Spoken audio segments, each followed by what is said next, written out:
In primetime news this evening, where is the money? Some teachers yet to receive their salaries despite assurances. Another followed from increased ABM vandalism. NCB announces changes to its operations. And more onions than buyers, the plight of farmers in St. Thomas.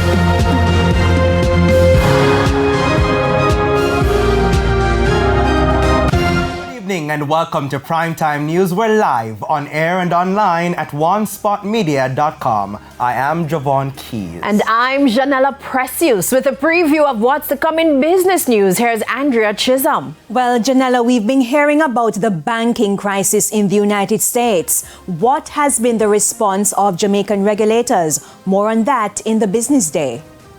Thanks, Andrea. Now Jordan Fort is here with a preview of what's to come in sports.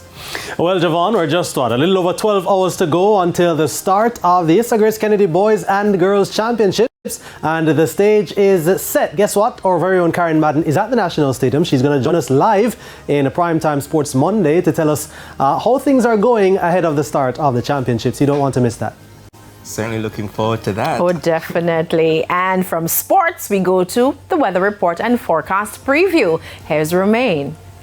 Thanks so much, Janella. Now, we are expecting a couple more days of generally fair conditions across the island, but the news has some shower activity later on in the weekend, closer to Friday and Saturday. I'll have some more details in the weather report and forecast. There's also sports commentary and E-Prime in this newscast. But before the break, the feedback question.